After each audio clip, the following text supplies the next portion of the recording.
Alors Dieu prononça toutes ces paroles en disant, « Je suis l'Éternel ton Dieu, qui t'a fait sortir du pays d'Égypte, de la maison de la servitude.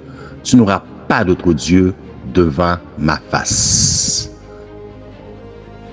Tu ne te feras point d'image taillée, ni de représentation quelconque des choses qui sont en haut dans les cieux, qui sont en bas sur la terre et qui sont dans les eaux plus bas que la terre.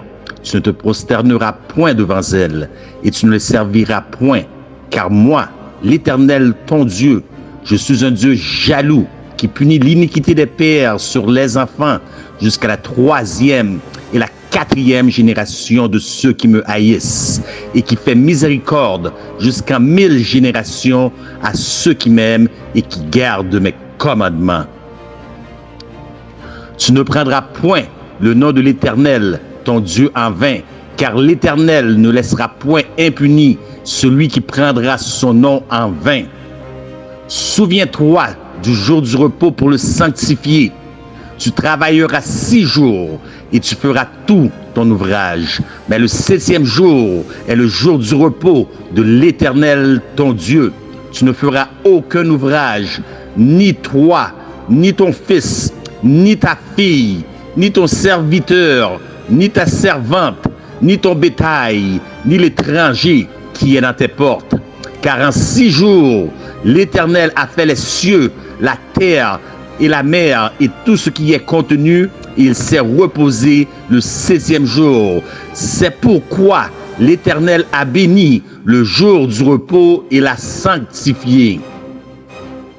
To support this exciting renewal this morning, I'm pleased to announce that on May 17th, 2026, that we're inviting Americans from all across the country to come together on our national mall to pray, to give thanks, and we are going to do something that everyone said, like, that's tough.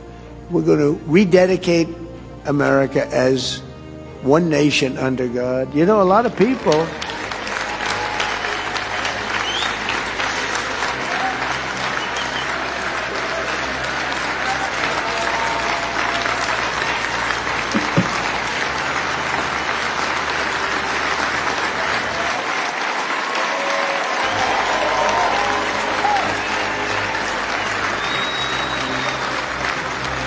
Yeah, thank you very much. That's what I mean by the Spirit. It's so incredible to see it. I see it so much. I've never seen anything like it. We are honored to come before your presence today, lifting up the arms of our president. We pray for your continued blessing and favor to rest upon him. We pray for wisdom from heaven to flood his heart, his mind, and Lord, you will guide him in these challenging times that we're facing today. I pray for your grace and your protection over him. Yes. I pray for your grace and protection over our troops and all of our men and women serving in our armed forces. Yes. And Father, we just pray you'll continue to give our president the strength that he needs to lead our great nation as we come back to one nation under God, yes, indivisible, with liberty and justice for all. We pray your heavenly blessing upon him in Jesus' name. Puis je vis monter de la terre une autre bête qui avait 2 cornes semblables à celles d'un agneau et qui parlait comme un dragon. Et elle séduisait les habitants de la terre par les prodiges qui lui étaient donnés d'opérer en présence de la bête, disant aux habitants de la terre de faire une image à la bête qui avait la blessure de l'épée et qui vivait. Et il lui fut donné d'animer l'image de la bête, afin que l'image de la bête parlât et qu'elle fit que tous ceux qui n'adoreraient pas l'image de la bête fussent tués. Et elle fit que tous, petits et grands, riches et pauvres, libres et esclaves, reçussent une marque sur leur main droite ou sur leur front, et que personne ne put acheter ni vendre sans avoir la marque, le nom de la bête ou le nombre de son nom. Honore ton père et ta mère, afin que tes jours se prolongent dans le pays que l'Éternel, ton Dieu, te donne. L'isolement des personnes aînées au Québec, des facteurs et des statistiques en hausse. La population du Québec vieillit et sera bientôt l'une des plus âgées du monde occidental. En 2030, les personnes de plus de 65 ans compteront pour 2,3 millions des habitants de la province, soit 25% de la population. Parmi elles, plus de 30% seront à risque de souffrir d'isolement. La maltraitance des aînés est une cause importante de morbidité et de mortalité chez les adultes plus âgés.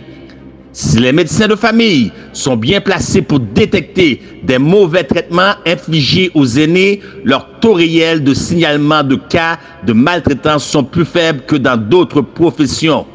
Cette situation pourrait s'améliorer s'ils comprenaient mieux les genres d'agissements qui constituent de la maltraitance des aînés, ainsi que les signes et les symptômes observés au bureau qui pourraient pointer vers des cas de mauvais traitement. La détection de tels cas pourrait être facilitée par le recours à un cours ou outil validé comme l'Elder Abuse Suspicion Index. Tu ne tueras point, tu ne commettras point d'adultère, tu ne déroberas point, tu ne porteras point de faux témoignages contre ton prochain. La médisance meurt lorsqu'elle atteint une oreille sanctifiée. Tu ne convoiteras point la maison de ton prochain. Tu ne convoiteras point la femme de ton prochain, ni son serviteur, ni sa servante, ni son bœuf, ni son âne, ni aucune chose qui appartienne à ton prochain. Les 10 commandements, bien-aimés, sont-ils encore d'actualité aujourd'hui? Découvrons-le ensemble avec nos bien-aimés serviteurs du 3 au 13 avril 2026. Écoutons la fin du discours. Crains Dieu et observe ses commandements. C'est là ce que doit faire tout homme. Car Dieu amènera toute œuvre en jugement au sujet de tout ce qui est caché, soit bien, soit mal. C'est ici la persévérance des saints qui gardent les commandements de Dieu et la foi de Jésus.